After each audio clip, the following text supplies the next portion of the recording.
Halo semuanya, selamat datang di Barski Channel ya, dengan Bambang di sini.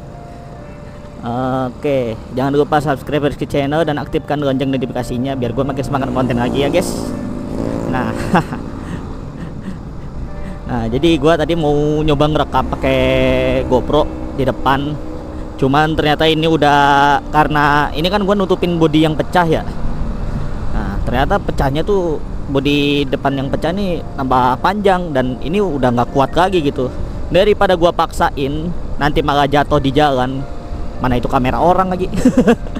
Ya, makanya nggak gua pasang lagi gitu. Dan holder juga nggak gua pakai karena itu tadi niatnya gua mau pakai kamera yang di depan gitu ya. Cuman ya itulah kondisinya seperti itu, jadinya nggak bisa untuk digunakan gitu ya. Dan gua masih pakai Ycam guys, anjay. Pakai Ycam gitu ya. Mohon doanya semoga gue bisa upgrade ke kamera yang lebih proper lagi ya. Nah, jadi untuk kali ini gue mau ngebahas tentang helm NHK Mark I Solid ini ya. Widih, kencang sekali. Nah, gue mau ngebahas helm NHK, dimana helm ini bisa dibilang helm apa ya, bisa dibilang bukan helm gorengan, tapi desainnya itu desain jika bakal digoreng gitu harganya gitu ya. Gitu. Karena kenapa? Karena untuk harga di bawah 1 jutaan ya, helm di bawah 1 jutaan harganya ya, dengan fitur yang sangat proper ini ya, fiturnya sangat proper banget menurut gua. Itu. Ini bisa jadi kedepannya kalau ini ya, kalau helm NHK Mark I itu desain dan variasinya makin gokil lagi gitu ya, atau ada update gitu dari NHK Mark I gitu ya, pasti bakal jadi helm gorengan selain KYT gitu ya. Dan gua mau ngebahas di sini helm NHK ya. Setelah hampir 1 bulan gua menggunakan helm ini ya, bahkan gua pakai untuk sehari-hari gitu ya. Sempet gua pakai sehari-hari selama seminggu berturut-turut. Habis itu gua pakai helm Halpes lagi gitu ya. Jadi helm KYT gua yang legend itu nggak gua pakai lagi sekarang. Poin pertama yang gua bahas di sini adalah dari spesifikasinya. Spesifikasinya gua akan tampilkan di sini. Ya, jika sudah dibaca ya untuk spesifikasinya, gua ngebahas nih kelebihannya cuy. Oke, kelebihan yang pertama itu terdapat pada busanya guys. Busa helm NHK Mark I ini bisa dibilang busa helm yang paling empuk cuy, dibandingkan semua helm yang pernah gua coba atau yang pernah gua waktu itu minjem ya ke orang-orang dong. Ya gua nyoba satu-satu, baik itu helm dulu yang pertama kali gua pakai sampai helm lain yang gua pernah coba juga tapi nggak jadi gua pinang ya, anjay, nggak jadi gua pinang dong. Nah, ini bisa dibilang helm NHK Mark I ini dengan harga di bawah 1 juta, busanya paling empuk cuy, sumpah. Busanya empuk terus nyaman dipakai. Udah gitu nggak bikin sakit kepala gitu ya.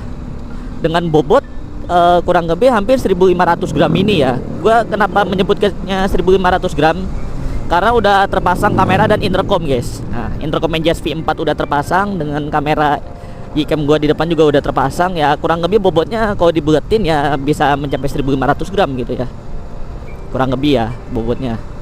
Nah, itu busanya empuk banget sumpah. Bisa dibilang ini busa ternyaman yang pernah gua pakai. Busa helm ternyaman yang pernah gua pakai selama ini. Beneran ya. Itu dari busa gitu ya. Terus kelebihan kedua yaitu adalah visornya guys. Nah, inilah keunggulan dari visor RHD, dimana visor ini sebenarnya terdapat pada fitur kaca mobil cuy. Ya, jarang-jarang gitu helm pakai visor pakai visor berbahan ini ya, berbahan lagi. Ada fitur RHD-nya gitu ya. Jadi enaknya apa gitu? Kalau posisi siang hari gitu, ketika matahari terik, itu nggak akan terlalu silau. Begitupun ketika malam hari pun ketika ada motor lawan arah pakai lampu bilet gitu ya, itu nggak bener-bener silau banget cuy gitu, nggak terlalu silau gitu. Jadi cahayanya itu direduce ya, direduksi dengan baik berkat fitur RHD ini gitu ya. Apa itu RHD? RHD gua cantumkan di sini. Yang pertama gua suka sama busanya, yang kedua gua suka sama visornya ini cuy, visor originalnya cuy. Nah, yang ketiga yang gua suka ini adalah desainnya, cuy. Desainnya bisa dibilang apa ya, mengikuti tren gitu ya. Desainnya gue suka banget itu, khususnya yang NHK Mark I Solid ini maupun NHK Mark I Elite gitu ya. Desainnya gue suka gitu ya. Desainnya kekinian dan cocok untuk kalangan anak-anak muda, guys, gitu, atau kalangan pecinta roda 2 gitu. Nah, desainnya ini menurut gue ini desain helm NHK terbaik setelah helm NHK GP ya. Helm NHK GP kan yang versi tertingginya gitu ya. Nah, ini yang versi merakyatnya, versi ekonomis ya. Itu desainnya gokil, cuy, keren banget sumpah. Tuh, itu dari poin segi kelebihannya gitu ya, yang gua bahas di sini gitu. Berikutnya juga kelebihan di sini, intercom udah ready, jadi nggak perlu khawatir bobok-bobok busa helm atau modifikasi bagian dalam helmnya. Slot intercomnya ready, dan menurut gua ketika intercom sudah terpasang di helm ini nyaman-nyaman aja, oke-oke aja gitu ya. Tidak terjadi hal yang tidak diinginkan gitu ya. Nah, untuk fitur-fitur lainnya seperti quick release, yang mana ini fitur keamanan banget gitu ya. Ketika terjadi amit-amit insiden gitu, terus helmnya susah dilepas, ada fitur quick release, bisa dicabut dari busanya gitu. Nah, itu dari segi kelebihan. Nah, gua mau ngebahas di sini ada kekurangannya juga, guys. Untuk helm NHK ini kekurangannya yang pertama itu dari busa juga gitu ya. Memang busanya sangat nyaman gitu ya, tapi dampaknya adalah angin masih masuk tembus ke dalam gitu ya. Jadi kalau gua ngerekam gitu ya, itu gua kadang suka mendengar suara geduk-geduk angin gimana gitu ya. Nah, jadi itu, jadi untuk tingkat kesenyapannya menurut gua masih belum proper ya, masih belum proper, masih selayaknya helm-helm under 1 juta pada umumnya, tapi nggak serapet helm ini ya. Ada waktu itu helm RSV yang gue coba, itu senyap banget cuy ketika gue pakai gitu. Sama-sama helm under 1 jutaan tapi helmnya senyap banget gitu ya.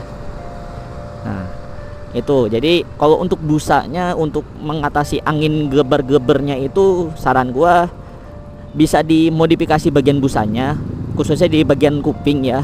Bisa dimodifikasi ya, bisa lah di custom gitu di tukang busa helm gitu kan, ada ya yang menerima custom busa helm. Atau kalau kata temen gua sih bilangnya pakai pakai busa helm NHK Mark I yang double visor gitu ya. Gitu. Katanya busanya agak beda di bagian kupingnya gitu. Busanya katanya busanya yang bagian kuping tuh agak beda gitu. Makanya disarankan gantinya pakai busa helm NHK Mark I yang double visor gitu. Tapi nggak tahu itu PMP apa kagak gitu. Gua belum nanya lebih lanjut lagi gitu ya. Itu katanya untuk meminimalisir itu tadi suara-suara angin misterius dari helm gitu ya. Nah, karena ini kan ventilasinya udah proper nih, cuman anginnya aja gitu yang menurut gua pribadi ketika dipakai jarak jauh itu masih agak mengganggu aja gitu ya. Nah, itu yang pertama. Yang kedua itu adalah helm ini gampang ngembun, guys, ketika hujan. Bener, gue nyoba ya waktu itu hujan-hujanan. Sayangnya gue nggak bisa record pas hujannya karena ya tau lah ya, kamera gue kagak ada waterproofnya gitu. Kalau ada waterproof gue pasang di depan, gue tunjukin gitu ya. Nah, ini helm gampang ngembun, guys, gitu. Baik itu ketika hujan ataupun ketika suhu lagi dingin banget itu, atau malam hari gitu ya, gampang banget ngembun gitu. Jadi helm ini gampang banget ngembun, dan itu agak repot juga gitu ya. Satu-satunya sih solusinya ya ganti visor yang ada custom pin locknya itu ya, di custom pin locknya. Jadi ada pin locknya gitu, terus kasih anti fog gitu di dalamnya gitu. Cuman ya repot aja gitu ya kalau helm ini masih gampang ngembun gitu. Gampang banget gitu. Jadi nggak, kalau waktu gua pakai helm itu yang helm keong gua tuh, helm KYT Rocket ya, itu ngembun itu sekitar 5 sampai 15 menit lah gitu, baru mulai ngembun gitu helm gua gitu ya, ketika lagi jalannya santai. Nah, helm ini itu cepet banget gitu, nggak nyampe semenit udah ngembun gitu helm yang ini gitu ya. Nah, jadi itu ya solusinya ya. Untuk visornya masih gampang ngembun, jadi ganti Ganti visor yang ada pinlocknya ya, yang ready pinlock, terus pasang anti fognya di dalamnya gitu. Udah, itu nggak akan ngembun lagi gitu ya. Kekurangannya cuma dua itu sih sebenarnya untuk helm NHK ini. Untuk dari segi harga dengan di bawah 1 juta gitu ya, di bawah 1 juta, dalam artian gua akan spill di sini untuk harga resminya. Itu ada plus minus yang menurut gua masih wajar lah ya, untuk helm under 1 juta ini masih wajar banget gitu ya. Tapi bisa bisa lihat komparasi helm antara NHK atau RSP atau KYT ya, bisa lihat di channel-channel lain ada pembahasan komparasinya untuk keunggulan dan kekurangannya, lebih unggul yang mana, kekurangannya lebih banyak yang mana, bisa ditonton lah dari review mereka gitu ya, review dari konten kreator, dari youtuber lain gitu ya, yang sudah membahas helm gitu ya. Tapi kalau buat gue pribadi, gue pakai helm ini sejauh ini masih nyaman aja, meskipun ada kekurangannya, gue masih bisa menikmati dengan enak gitu guys. Jadi itu, jadi menurut gue pribadi, apakah recommended helm NHK Mark I ini? Jawaban gue recommended ya, jawaban gue masih recommended gitu ya. Itu apalagi sekarang aksesoris atau part-partnya udah mulai banyak guys untuk NHK Mark I gitu ya. Jadi itu dari gua, cukup sampai di sini. Terima kasih banyak telah menonton. Like video ini jika Anda suka, di-share aja kalau enggak. Oke, sampai ketemu lagi di video berikutnya, dadah. Nah, gua mau liburan dulu ke sini nih. Mau liburan ke Aeon guys. Aduh, mendung